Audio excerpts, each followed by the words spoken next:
A política agrária do terceiro mandato de Lula tem sido alvo de debates, críticas, muitas vezes aqui na CNN Brasil, diante de invasões feitas pelo MST, inclusive em fazendas com terras produtivas. Há casos de terras improdutivas, mas algumas também que são consideradas produtivas. Ontem, cerca de 250 trabalhadores do MST ocuparam um engenho em Timbaúba, na Mata Norte de Pernambuco. Para debater se a política agrária do governo é tolerante com os métodos do movimento, o que está acontecendo nesse abril vermelho, como é destacado pelo movimento, vamos conversar agora com os deputados federais Kim Kataguiri, do União Brasil de São Paulo, e também João Daniel, do PT do Sergipe. Mais uma vez, os senhores aqui para falar sobre o avanço das ocupações, invasões de terras, o que está acontecendo com a pauta reforma agrária neste terceiro governo de Lula.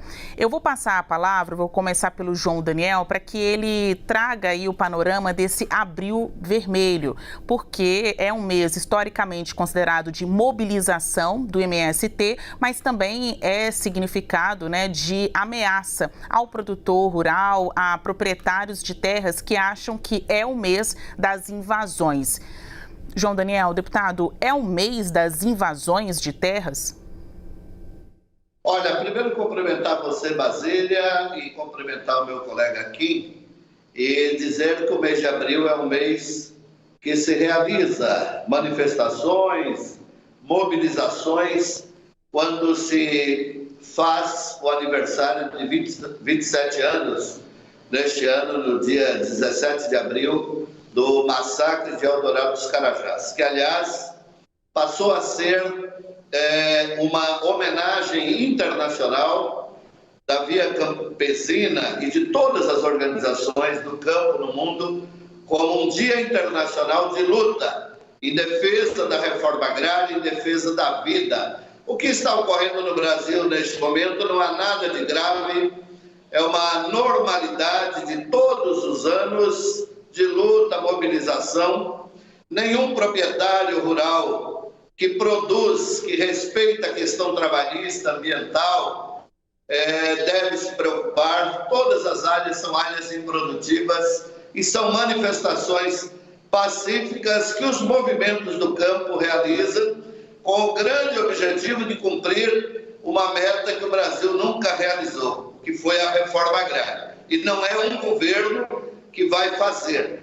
Será uma luta da história do povo brasileiro para mexer nessa estrutura arcaica que ainda resiste com mais de 4 milhões de poceiros e sem terra e grandes latifundiários e fazendas sem produzir. Por isso, abril representa a nossa história e solidariedade àqueles que deram a vida pela reforma agrária, pela luta e pela paz no campo. Por isso, nós estamos aqui muito tranquilos na defesa de que o Brasil precisa debater o tema da reforma agrária e do fim da violência no campo cometida pelo latifúndio e pelos grileiros de terra neste país. Deputado Kim, o senhor, como um crítico do MST, das práticas adotadas pelo movimento, queria que o senhor também trouxesse a sua perspectiva sobre o Abril Vermelho.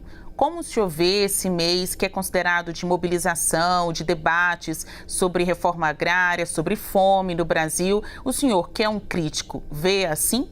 Como o senhor vê? O que nós temos agora, Basília, te cumprimentando o deputado João Daniel, é uma ameaça por parte de movimentos como o MST de cometimento de crimes, de invasão de terras, né? Não tem nada, como o deputado disse, de normalidade de todos os anos. Pelo contrário, desde o governo Temer nós não tínhamos invasão, as invasões voltaram a ocorrer, o que demonstra certa omissão do governo no combate ao crime. Sobre nenhum proprietário rural dever se preocupar, isso também é mentira, né? Várias propriedades já foram invadidas. apenas áreas improdutivas. Também é mentira, né? O exemplo são aquelas florestas plantadas que foram derrubadas pelo MST e, portanto, causando prejuízo ambiental, fazendas que tinham selo ESG e eram reconhecidas internacionalmente pela sua sustentabilidade econômica, social e ambiental, foram destruídas e invadidas pelo MST de maneira criminosa.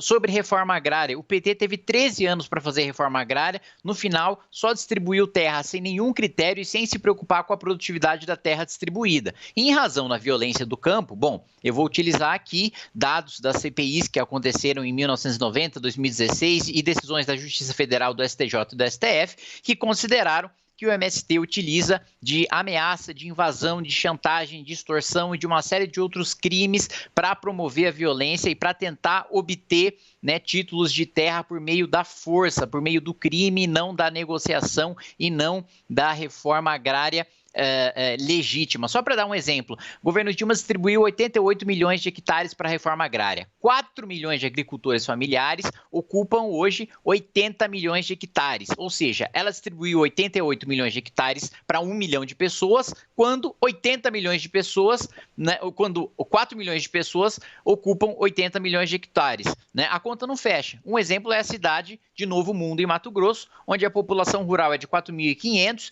e há mais de 4 mil lotes de reforma agrária que foram concedidos no governo Dilma, que comportam 16 mil pessoas, ou seja, uma clara desproporção, a conta não fecha. O governo dá a terra e depois não sabe se aquela terra está sendo produtiva, se a dignidade daquele produtor rural está sendo respeitada. Tem um ponto aí da fala do deputado Kim Kataguiri que eu gostaria de abrir em maior perspectiva. Quando o senhor diz as invasões pararam de acontecer a partir do governo de Michel Temer, então teria ocorrido uma retomada dessas ocupações agora no governo de Lula. Como o senhor reage a esta informação, deputado João Daniel? Porque muitas vezes, ouvindo parlamentares que são defensores da CPI, do MST, alguns deles integrantes da Frente Parlamentar da Agropecuária, eles falam exatamente isso, que o MST voltou a invadir terras neste governo. É coisa de agora ou vocês continuavam fazendo esse tipo de mobilização em outros governos não petistas também?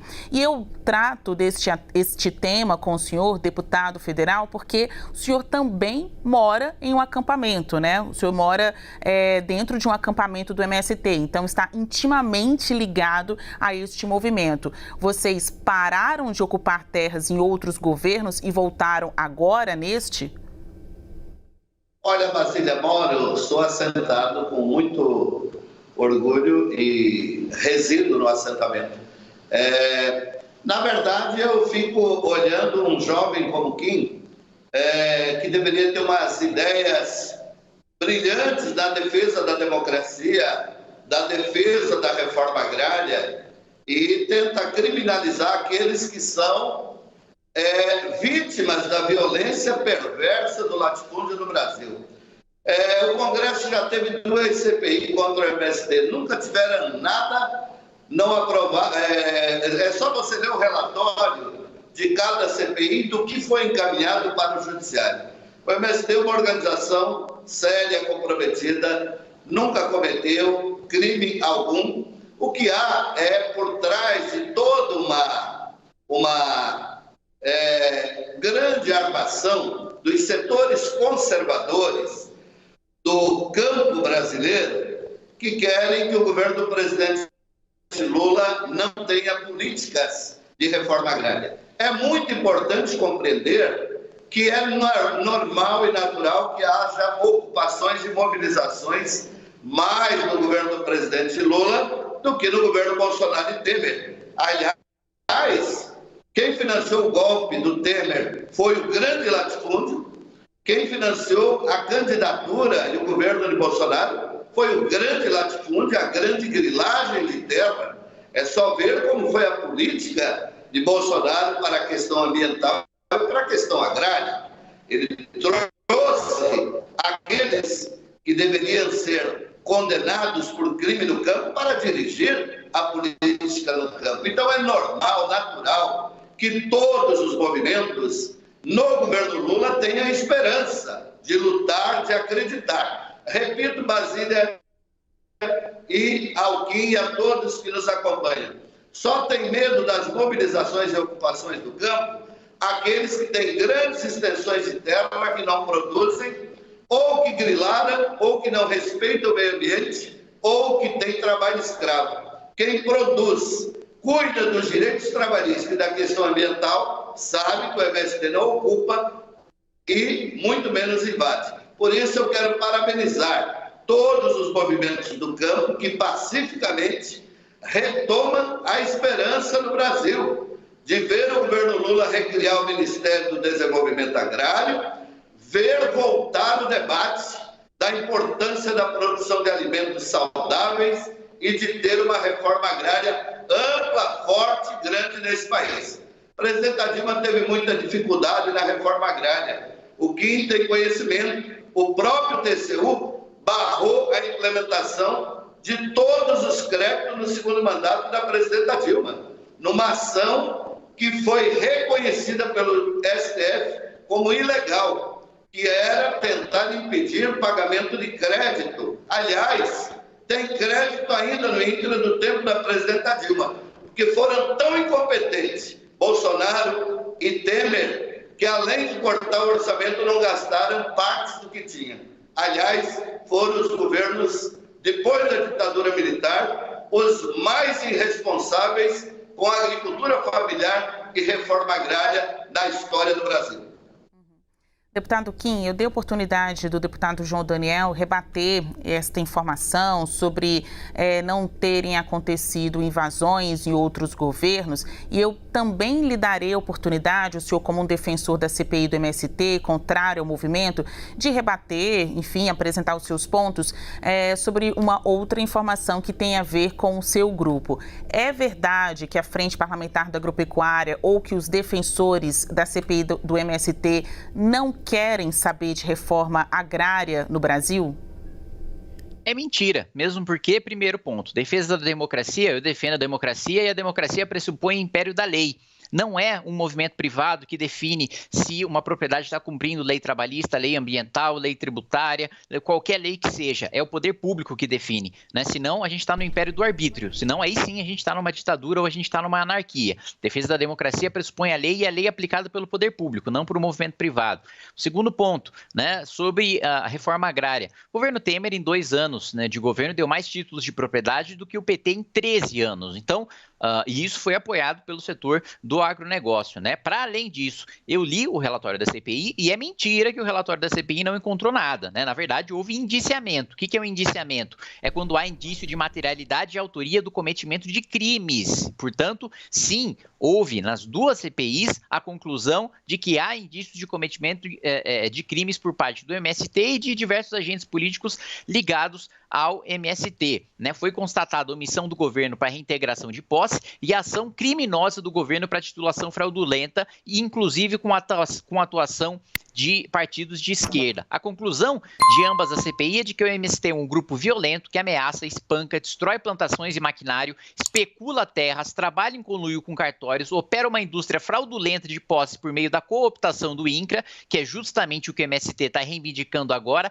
cargos no INCRA para muito provavelmente voltar às práticas que se via durante os governos petistas, superintendentes do INCRA, segundo o relatório da CPI, durante o governo Dilma, formalizavam o descumprimento da lei, dando poder de decisório ao MST, o que é absolutamente criminoso. No Tocantins foi relatada a titulação fraudulenta, o governo atuando em prol dos invasores. No Espírito Santo teve especulação imobiliária e titulações fraudulentas, ou seja, MST utilizando terras obtidas por meio dessas invasões para depois vender, para depois especular. E, além disso, o uso de mulheres, crianças e idosos por parte do MST para criar um estado de vulnerabilidade e levar o judiciário a negar pedidos de reintegração de posse, ou seja, a manipulação de mulheres, crianças e idosos para que o judiciário fosse induzido a negar pedidos de reintegração de posse, né? Invasão é crime e não pode gerar direitos, né? É o que diz a lei, é o que diz a democracia. A democracia é regida por leis. A doutrina e a jurisprudência vão no mesmo sentido do Código Civil.